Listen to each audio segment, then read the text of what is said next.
Good afternoon, Muskegon. It's March the 3rd, 2023. It's 2:01, 35 degrees, and it's time for the show Torn into your show for news, information, and more. Hi, I'm your host, Gregory T. Roberts. Pastor Melvin, you take a day off, man. You got a lot on your plate, and we appreciate your dedication to the show. As what we've been doing is we have been talking about issues that we don't like to talk about that face our community. And you know what? I don't care if our numbers run shy. If you want to continue to put your hand in the sand, okay. But if you want to continue to put your hand in the sand, that to pretend like domestic violence doesn't happen and all the other things that we've been covering. If you want to run away from them, um, that is your choice. But we're going to continue to address them. Why? Because they're happening. It is not a mistake that, coming here on the radio station and other radio stations and on news, they're running PSAs, public service announcements about domestic violence, molestation. All this stuff is happening in our community. Drug abuse, that's happening in our community. Crime is happening in our community. And we're running away from the issue. Last week, I shared how I'm a survivor of domestic violence. And the thing is, crickets. In other words, nobody wants to talk about it, but yet, if you look on the police runs, they are running so many calls on domestic violent calls, and we continue to run from the issue. Matter of fact, so that the thing that I want to express when we talk about domestic violence is it doesn't discriminate. It knows no gender. I mean, it hits every neighborhood. It hit. Let's go Muskegon Heights, Muskegon Township, North Muskegon, Whitehall. You name it. It has no color. We have a problem, and this is not a problem that's just happening in Muskegon County. It happens everywhere. And if we can talk to people before tragedy happens, lately, a suicide guy, kills his wife or child and then himself. Another case of a person burning down the house. I mean, these issues are not rare issues. They're happening every day. Before I get my guests on, I want to introduce who's going to be on next week.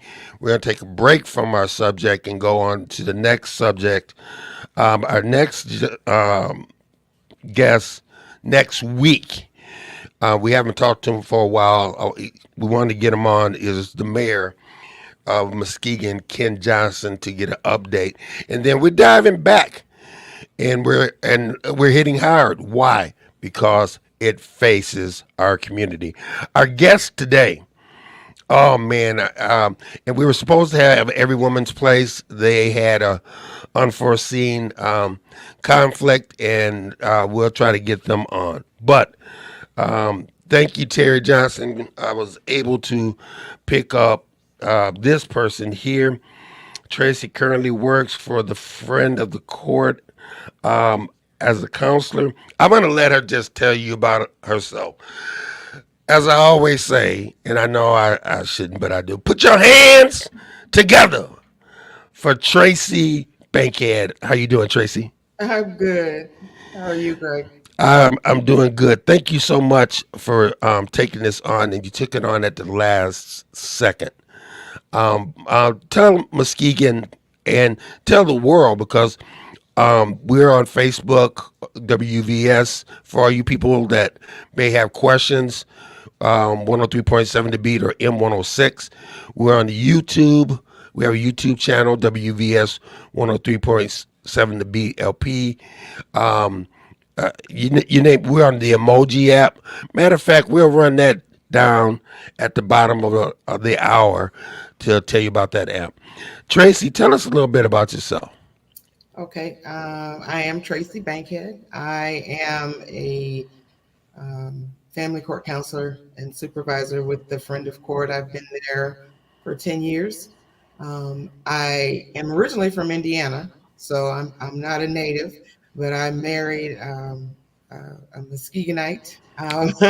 You And you married you married a huge one, so you make sure you're Muskegonite. yes. So I say I am now from Muskegon.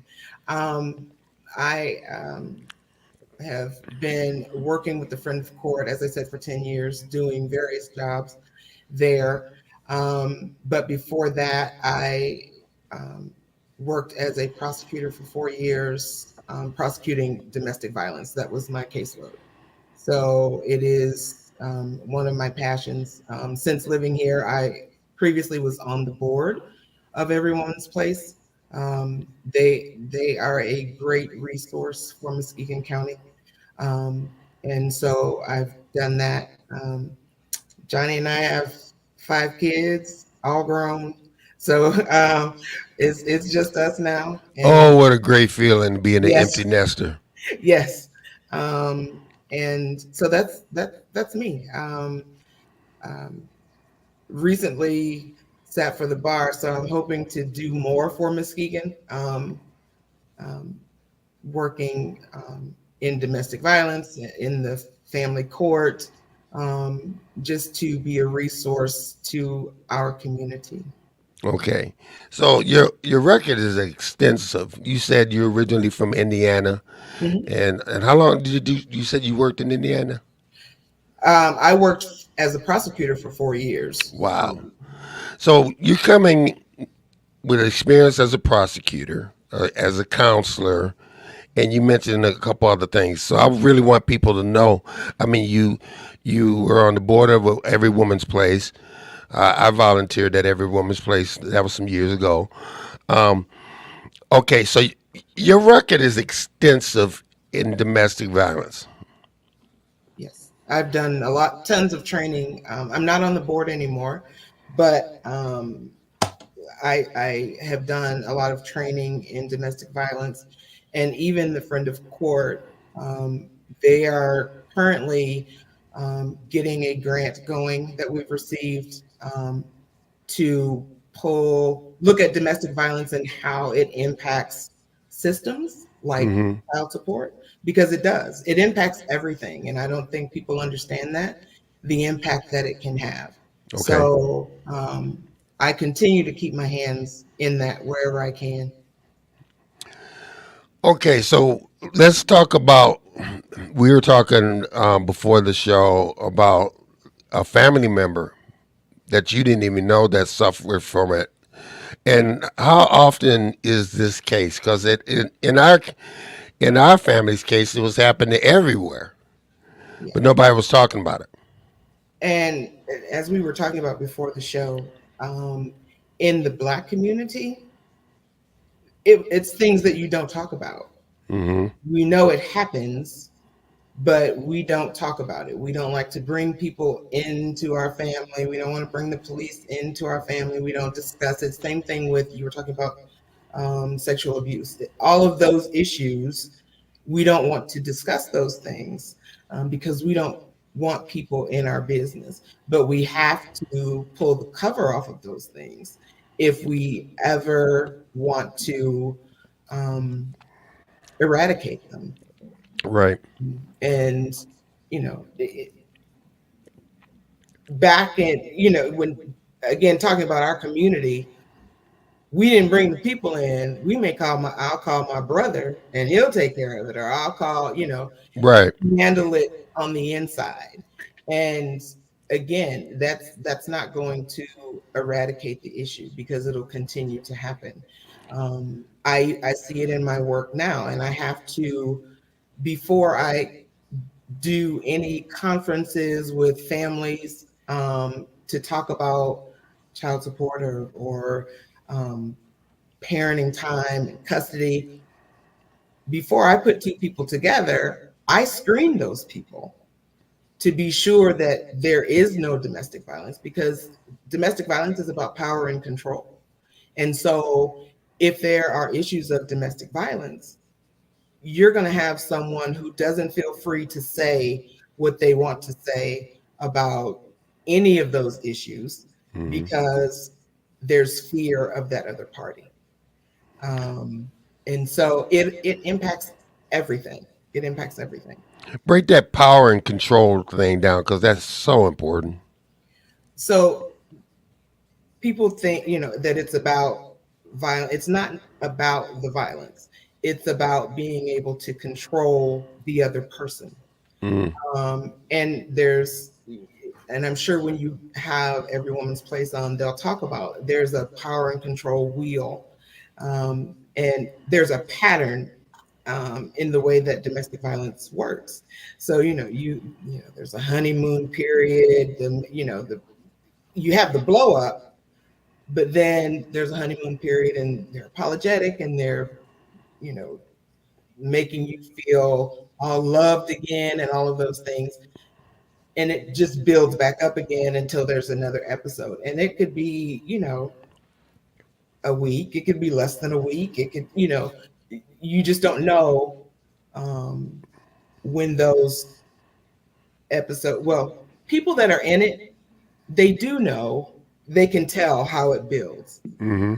But the other issue with it is that people become accustomed to that type of relationship,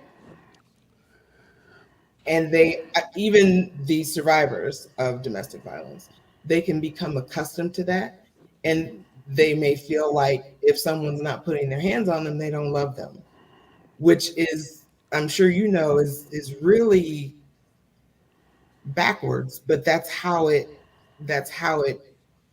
internalizes into people. Oh yeah, I know this for a fact that there are people out there, men and women, that feel that if there's no turmoil out there, there's no love there, which is twisted. You think, but that's all they know. I mean, that's how their parents grew up, their grandparents grew up. It was that fish fry and that music on Friday night, and the next thing you know, everybody fighting, Everybody and fighting. but that's all they know. That's all they know. Right. And people will say, well, it couldn't be me. Don't say it couldn't be me if you've never been in that position, first of all. Um, that's one thing they'll say. Or they'll say, well, why doesn't he or why doesn't she just leave? That is one of my biggest pet peeves, because as I said, there's a cycle to this. And on the average, it takes a victim 7 times leaving before they will stay gone. Please say that again. It takes a victim an average of 7 times before they leave and stay gone. And that period of leaving, that decision of leaving, and that period of leaving is the most dangerous time in a domestic violence situation. Uh, what about finances? Because the lack of finances, people stay in relationships.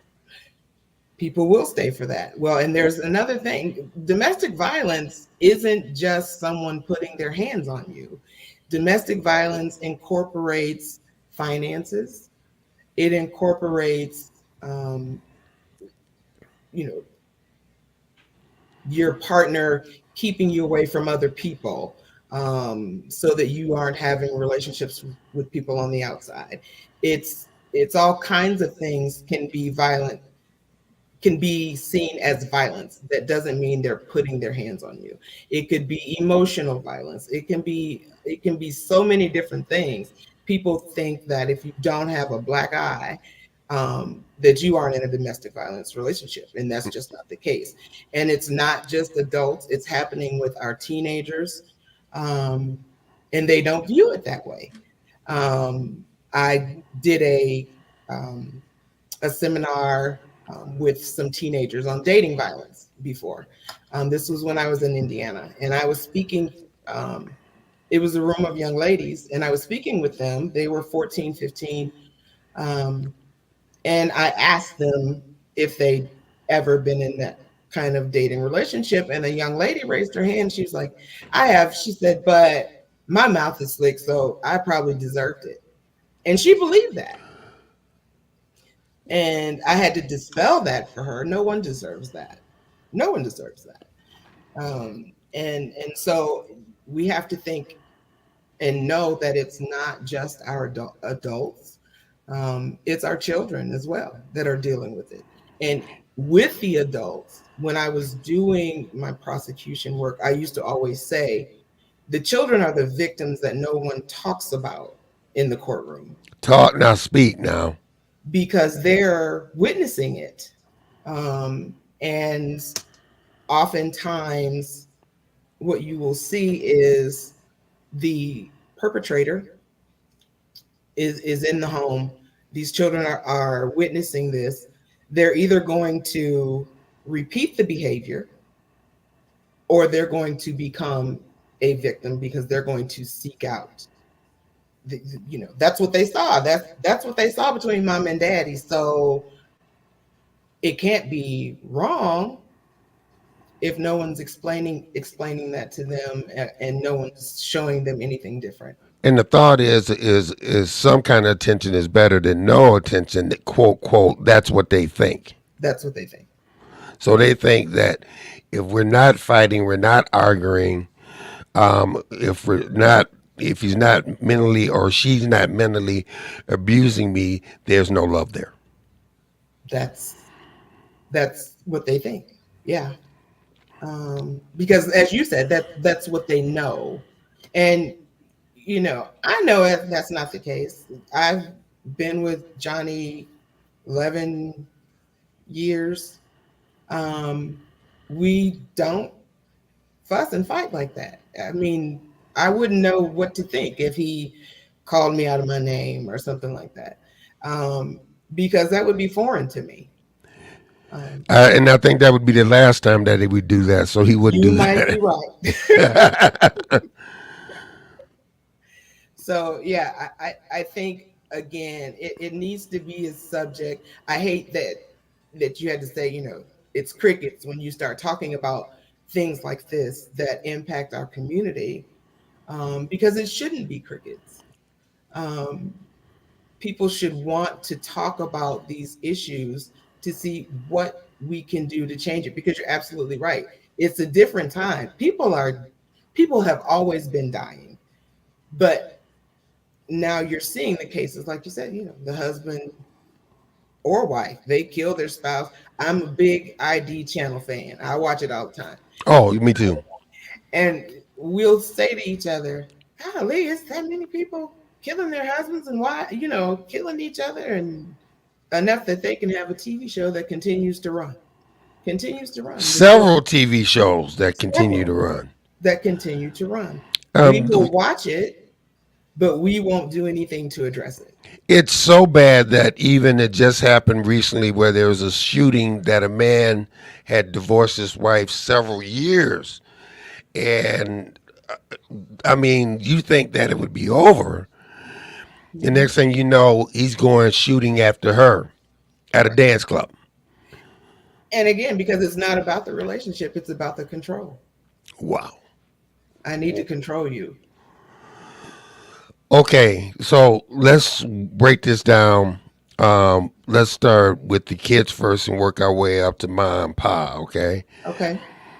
you talked about this affecting the kids. The kids like myself that you grow up and this is all you see. And how do you see it being a counselor? How it affects the kids? Well, they have scars that you don't see because they've had to watch um, mom hit dad or dad hit mom, whatever the case may be. Um, it, and if they never deal with that trauma at some point in their life, it's going to come back. And they're going to see that coping mechanism that their parent used, and they're going to think it's a valid coping mechanism, and it may come out in school. um, you have kids who that's their go-to resolution of issues, uh, Mm-hmm. is to hit someone, or to degrade them. Um, and so, but that's again, that's what they learn. Kids are, my pastor always says, they their hard drive is being written on every day, and Right. we are creating what they will be as adults, by what we do and what we say. They're going to learn more from what they see us do than what they hear us say. So that you take a blank slate and we're actually drawing and painting their, like you said, their hard drives is empty, and what they're picking up is what they think is normal or survival skills, which Absolutely. gets taken to school or other places. Yeah, and that's with any behaviors, whether we're talking about domestic violence, whether we're talking about racism, whether we're talking about any of those things. Kids come here not knowing any of that. If a child is born and they're never exposed to racism, and they're never exposed to domestic violence, and they're never exposed to drugs and alcohol and all of the negative things that can impact our communities, Hmm. wow, what would the next generation look like if we could impact the world that way, where kids come here and we aren't putting all of our stuff on them, because that's what we do, especially if we don't deal with it, if we don't. um, Another thing in our community, and it's beautiful to me that it's been changing, especially since COVID. The whole idea of therapy and getting help and talking to someone, and getting addressing the traumas that we experienced as children and as we grew up. It's absolutely wonderful to see that now, but that didn't happen in when I was growing up. We didn't talk. If you mentioned therapy to someone, the first thing they're like, "Well, I'm not crazy." It has nothing to do with being crazy. If you have traumas in your life that you haven't dealt with, you walk around with this baggage, and you enter into relationship with other people, and you both have baggage that's been not dealt with. And so you're just there with all these bags, and eventually it's coming out. Once it's So on the now you got, inside, it's like Erica Badu, bag lady. bag lady, You right, know, you carrying all this baggage, right, and it's just going from relationship to relationship. And isn't it amazing that our country is getting more violent because of issues that were not dealt with different individuals because of how they grew up. In other words, put some dirt in the kid, get back in the game. right. Yeah, dust yourself off and keep going. Yep. Don't address it and how it impacted you. Don't do that. But anything that's on the inside eventually is going to come out in one way or another. And I was always one. Um, I grew up being a people pleaser. I didn't want to upset people. Things that happen, I push it down, push it down, push it down. But eventually, you don't have any room to push things down anymore.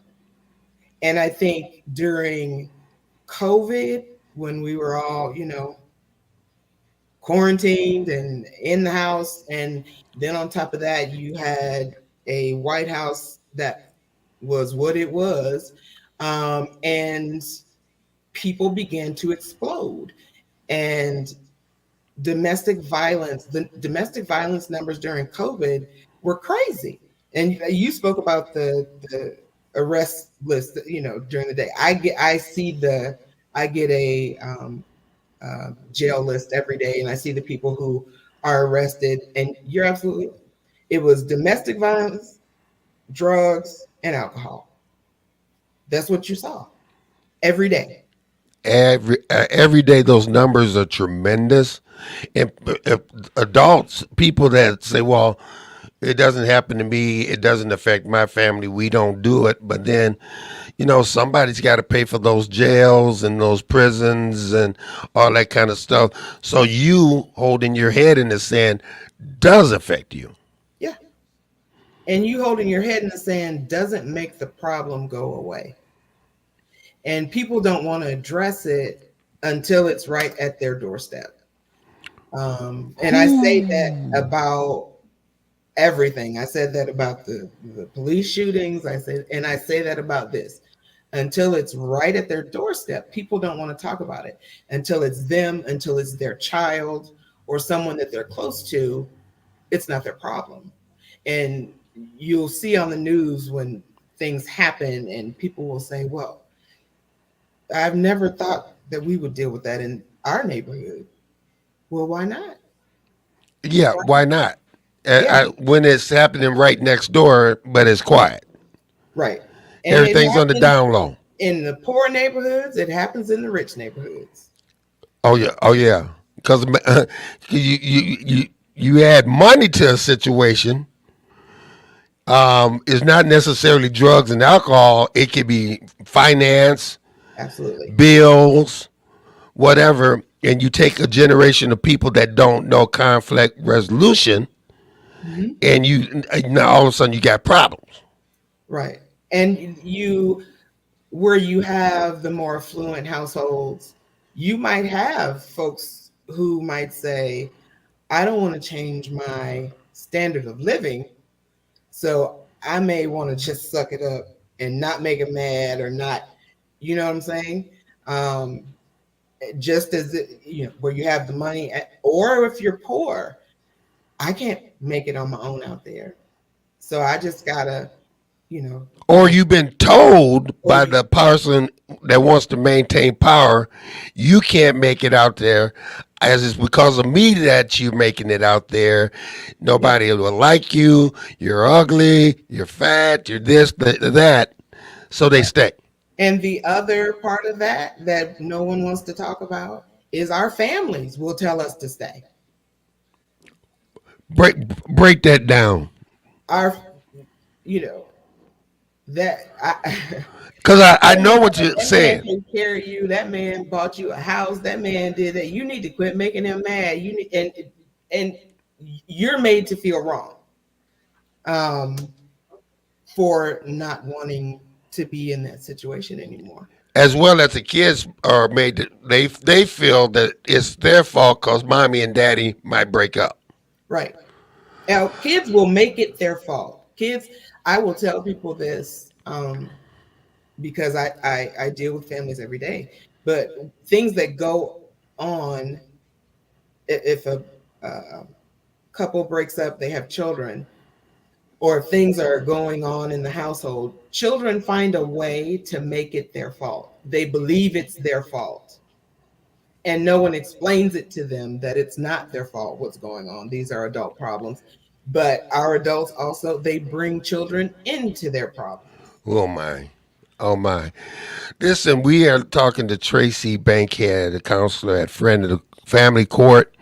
It's the bottom of the hour, and Lady J, we are going to run commercial break right now, and then we're going to come back and talk about the adult side. You are watching and listening to Torn in Two on 103.7 to be M106. We'll see you in a couple of seconds.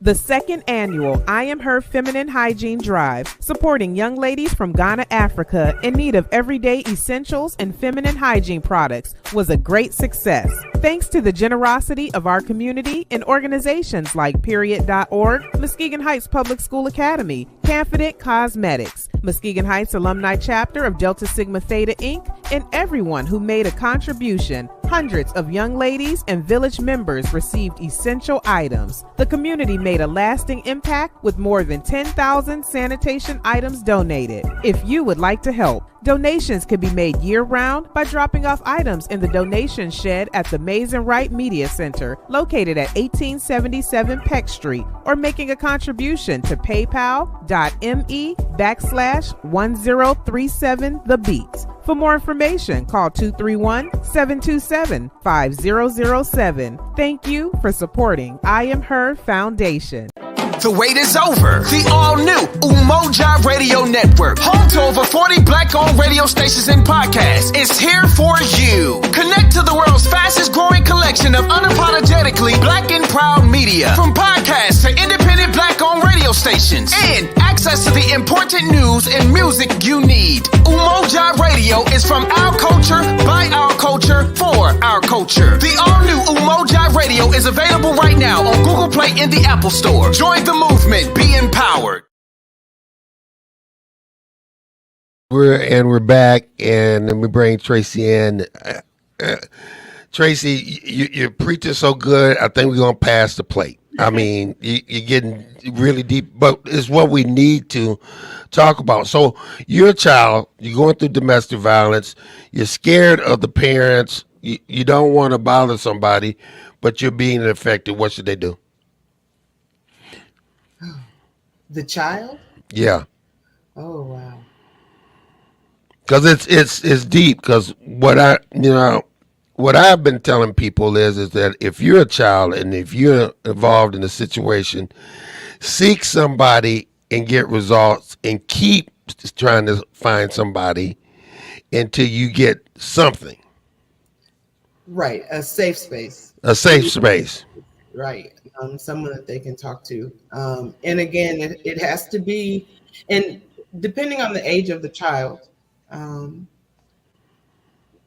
determine if it's someone that is at safe space and isn't going to make the situation worse. Worse. That's good. Yeah. That's good. Talk a little bit about that of a good person or somebody making it worse. Well, someone making it worse is, someone who's going to barrel down the door, and because again, we're a community of, I remember my mom used to always say, what goes on in his house stays in his house. Yep, and it's still being said. And it's still being said. And so, a child is in a position where if they talk to someone who's going to out them for talking to them, and it gets back to mom and dad, and it could be a dangerous situation for the child. What? You mean somebody said my sister or my brother? Oh, I'm going over there. Now you got vigilante, right? Family violence. Instead of just being a safe space for that child, allowing that child to know you are safe here. If you need to talk to me, I'm here to talk to you. And also someone being willing, because some situations can be really volatile. And so you have to be someone also who's willing, if you're the person that a child comes to, not acting rashly, but determining what can I do to help this child, and being willing to say or make the determination, okay, is this something I need to intervene in on this child's behalf? And how do I do that safely? If you think that's something that happened just a couple weeks ago, I was running around the church doing something, and I was talking to this woman, and she said that she had an awful morning. The person was calling her names, her spouse, and all kinds of stuff. My first question was, is it safe for you to be or go back home? Oh, yep. He's never hit me. He's never did anything. So that was my first question to that person. That's usually my first question anytime. And that I get it all the time. Are you safe? Mm-hmm. Because if you're not safe, you're definitely not going back there. Like you said, it takes 7 times. Mm-hmm. So the thing is that you have to be a rational thinking person, because you might cause more damage. Absolutely. By opening up your mouth. In other words, going over to that house with a dust buster blowing off their business, and your house is worse. Yeah, yeah. And you have people that will judge a survivor of domestic violence for not getting out or whatever. But like you said, you sweep around your own front door before you worry about what's going on over here. If you're not trying to help, at least don't harm. And judging and make belittling people because of the situation that they're in is not helpful. I dealt with a lot of victims um, of domestic violence, and as a prosecutor, it can be frustrating because a lot of times cases will have to be dropped because they won't appear in court or they won't, and that kind of thing. And until I started learning about domestic violence and all that is entailed with that relationship dynamic, I was one who was like, well, I'm trying to help, and if they don't want me to help, what? Okay, what? This is what you're choosing. And until you learn and know better, you'll continue to have that mindset.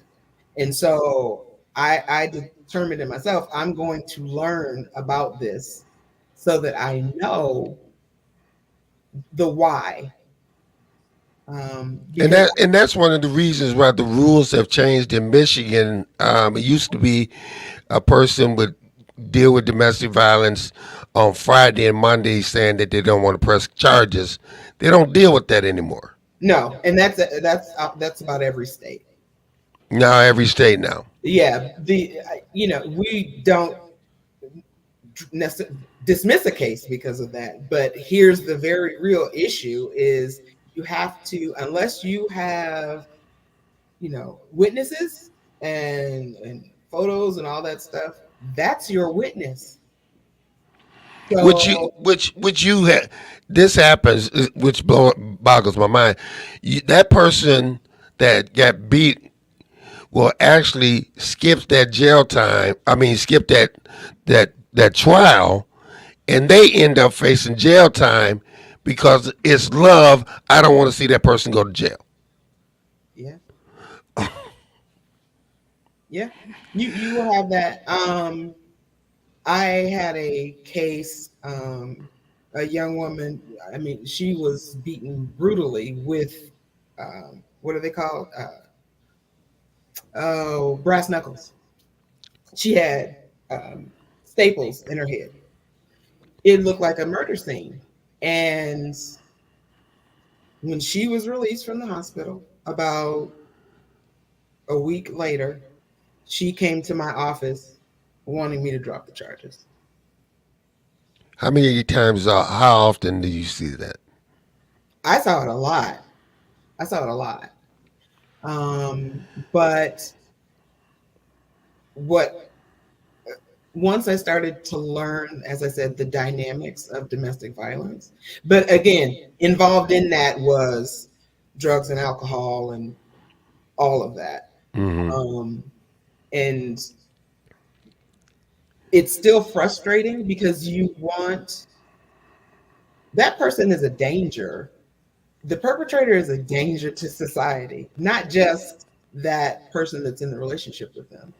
Because if it's not the person they're currently with, it's going to be the person they're going to be with next, just like it was the person they were with before they were with the current person, because that's their MO. That's how they're dealing with things. Whatever has led them to be a perpetrator of domestic violence is something they need to address. And until they address it, they'll continue to repeat that cycle with whoever they're with. So okay, now we've talked about children, and what they see. They children are a blank slate, or their hard drive is empty. What they see starts to get full of negative violence. All this kind of stuff is what should be involved in a family unit. They don't know what a normal family is. Now let's talk about adults, because this happens to men. It happens to women that get abused. Let's talk about the abuser, people being abused, The victims. victims.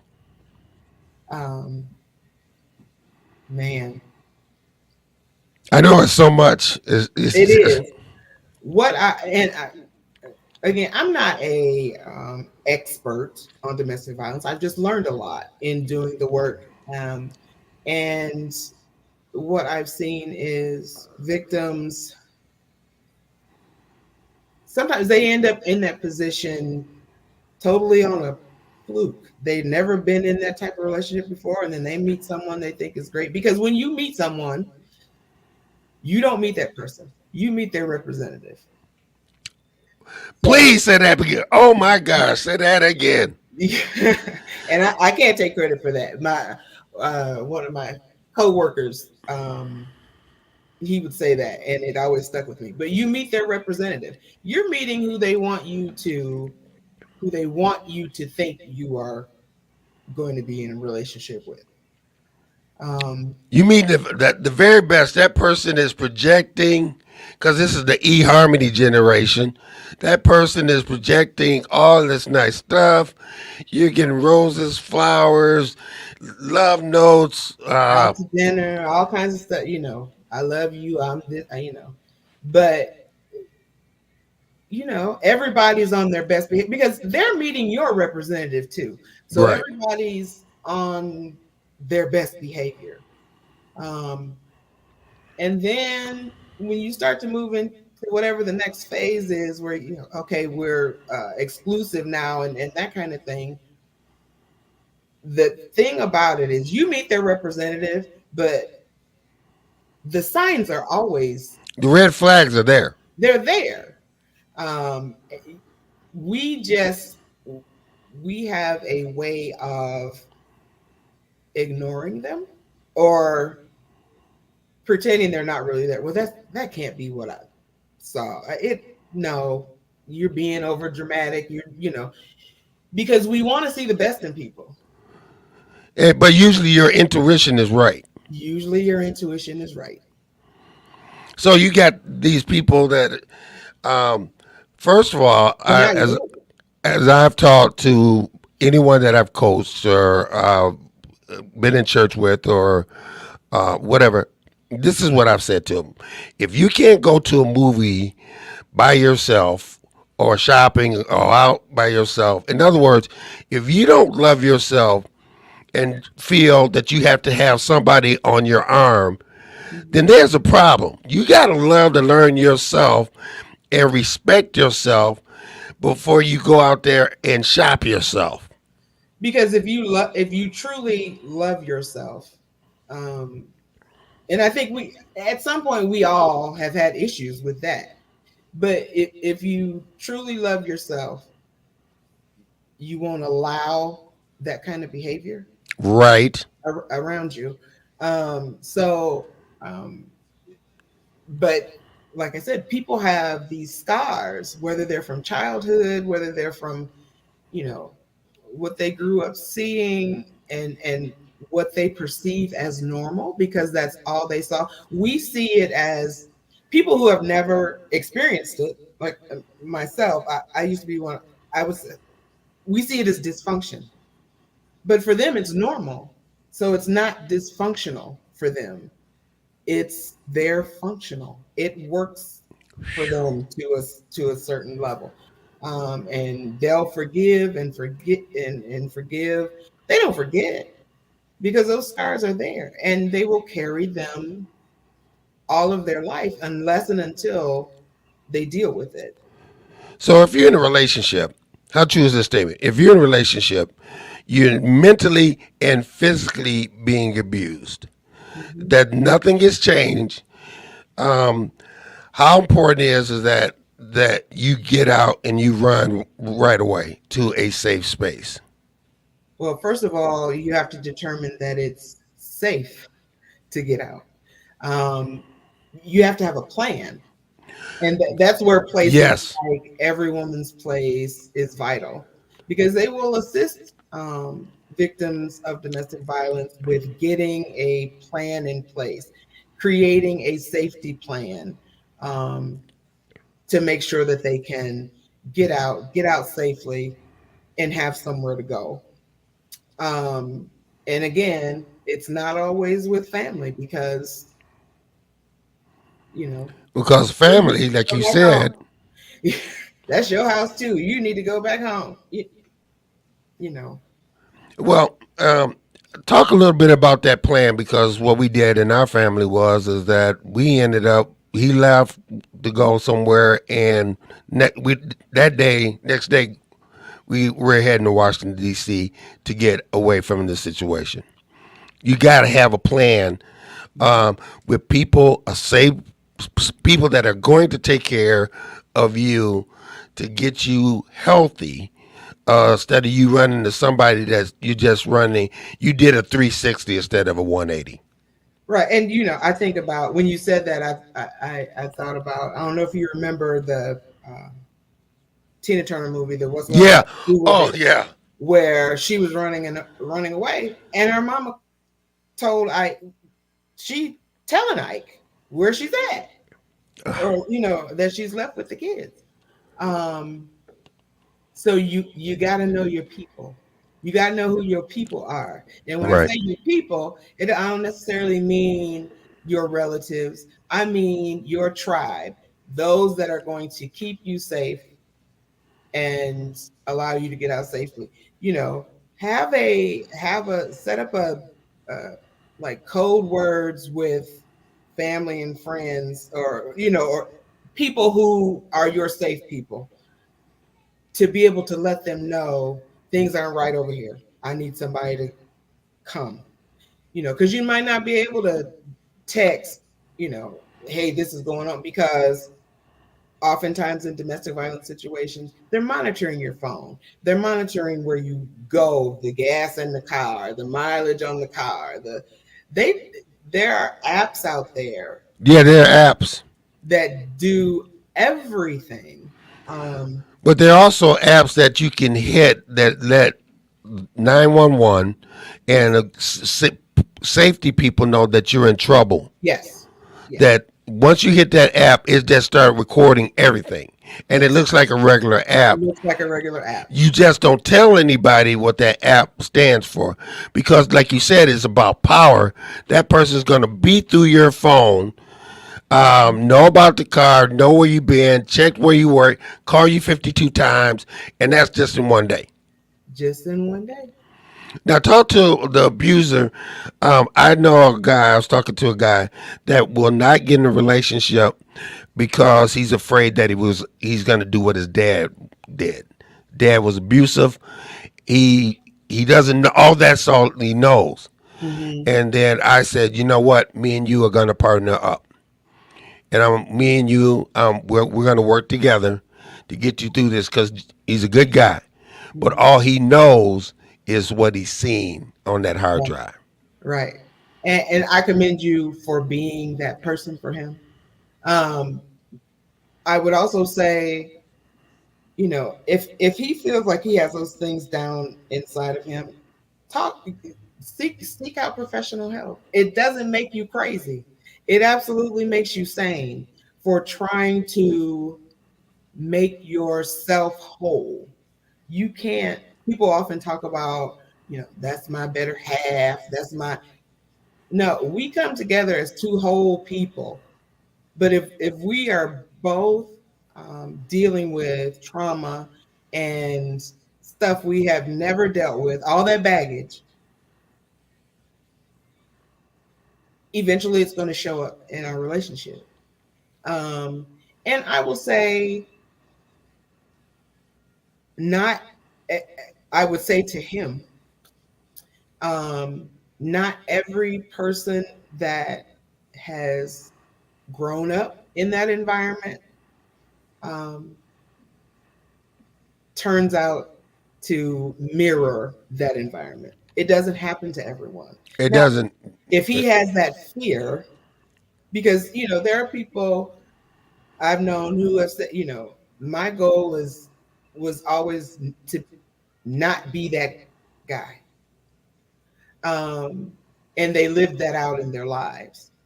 But if he has a fear about it, absolutely talk to someone, because he deserves happiness. He deserves a relationship if that's what he wants. Right. But he has to make sure he's whole in doing that. That's good. That's good. So, the great thing of what you said is that he is seeking help, and that for a lot of people, this is generational curses. I mean, dad did it, grandma did it, great great grand. It's just generational curses. Yeah. Everybody did it. Around you, family. That's all you see. But the thing is that it does not make it right. No. Okay, say I'm living next door and pots, pans, glass being broke, and I'm sitting up. I'm not calling 911. I'm I'm glad just gonna sit up here. because I wrote down to say something. Because so that's the other thing. It goes back to the if you see something, say something. Say it. If we're a culture of that ain't none of my business. I ain't getting involved. That ain't none of my business. Um, and it's not right. How do you stand by and or if you have someone close to you and you suspect that they are being abused, or if your boy or your girl, they hit on a significant other, you've seen them degrade them in public, check them, because otherwise you're Thank you. are Thank because you. you're allowing it in your presence. You're no better than they are. I'm wearing the shirt that says "Silence equals compliance." Mhm. Yeah. Let's go to the board. Benita, how you doing? She says, Greg, I appreciate you diving into the tough topics. She says, Tracy, thank you for your transparency. You are very welcome. So wow, time is just flying. So we got 8 minutes. How do you solve the world's problem in 8 minutes? God, God. God, God. I would just to give you a couple numbers before we get off of here. 36.1%. This is from the National Coalition Against Domestic Violence. 36.1% of Michigan women and 25.8% of Michigan men experience intimate partner physical violence, intimate partner rape, and or intimate partner stalking in their lives. Say that again, please, because I want people to really hear those numbers. 36.1% of Michigan women and 25.8% of Michigan men experience intimate partner physical violence, intimate partner rape, and intimate partner stalking in their lives. And please don't get it twisted. Just because you're in a relationship with someone, just because you are married to someone, you can still be raped. So there's that. In a single day, in 2019, Michigan domestic violence programs provided services to 3,204 adult and child survivors in a day. In a day. In a day. And make it perfectly clear. Those numbers are low. Those are just the reported numbers. Those are the reported numbers. Yeah. Yeah. So those numbers are much, much, much higher. Yes. And again, you've said it, but I want to, because for a long time it's been a thought that women are victims of, and men are absolutely victims. Here's the thing: men have this hurdle that self-imposed hurdle that they have to deal with, that because they don't want to let their boys know that they're getting beat up on by their woman or abused by their woman. Nobody, they don't want that out there. So the number of those being reported, I'm sure, is absolutely minimal. You see it more, now, um, and but it not nearly what it should be. Now this actually happened to me in our neighborhood. Um, I was sleeping, and there is a bunch of people that stayed at this house. This woman ran into our house, ran upstairs to find somebody safe, and came to me and said she was being jumped on. Now, my first thing was get out of my bedroom so I could get some clothes on. But she came, and the thing is when I came out to the middle of the street, he's going, "Oh, she's just crazy. She's just this." And I'm like, "You can say that, but I'm calling the police." And that's what we did. We called the police. I'll talk a little bit about that, and we got another question I want to get to. Okay, I I commend you for responding to her and not being the that's none of my business. I'm not getting involved. The least a person can do is pick up the phone and call law enforcement. You Let them figure it out. let them figure it out. You don't have no one's telling you to get in the middle of it and put yourself in danger or anything like that. But if you hear something, if you hear someone screaming, if you hear any of that, my husband was telling me I forget where he said he was. He was on. I think he was still driving over the road then, but he saw a guy. He was beating up his girlfriend out in public, and because it's gotten that blazing, because And a lot of people just go, none of our business. yep, and go the other way. Yeah. Uh, So yes, just do let's, something. let's go to the board. Benita says exactly we need to be able to report abuse, domestic violence in all situations and start to reverse the pattern and heal the physical and the mental wounds. Thank you, Absolutely. Benita. Absolutely. And that goes the same thing with children being abused. I know we're talking about adults, but again, it goes back to if you see something, if you suspect something, do something. Don't wait until you see it on the news and be sitting at home like, I thought something was going on. I knew something was going on. That doesn't help anybody. That helps no one. That helps no one. All right, so Tracy, um, we got 2 minutes. Okay. Talk to all people involved. What should they do? Their 1-800 numbers. Their place like Every Woman's Place. Whole project. Child Abuse Council. I mean, the Fresh Calls. I mean, there's so many people out there. Right. I would say if you are a victim of domestic violence, um, don't be afraid to seek out help. Even if you aren't ready to leave yet, start to get your plan in place. Um, Every Woman's Place has a crisis line, 231-722-3333. Call them, they will get you together. They will What's that number again? 231-722-3333. Okay. That's their crisis hotline. And uh, get yourself a plan in place. Like I said, even if you're not ready yet to leave, um, start working on that and seek some help to deal with those scars that you have.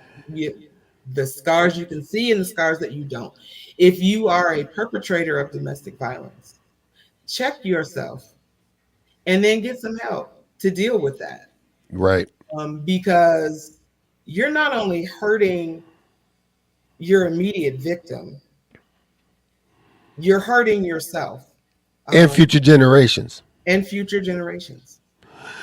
Tracy, um, would you come back on the show? Absolutely. We get listen. It's 3 o'clock. I know we're touching these issues. You think they may hurt, but imagine being somebody in this relationship. Thank you, Tracy, so much, and we're going to get you back on the show to talk about other issues. You have become part of my tribe. All right. I'll do that. All right, tell your husband I said hello. I will tell him. You have a great day, Greg. All right, listen, everybody. It's the end of the show. It's been a great show. Share this with somebody. Put this on your Facebook page because I guarantee you know somebody that is facing domestic violence. It's the weekend. Go sow a seed in somebody's life, a positive seed, because you never know who you might impact. Take care.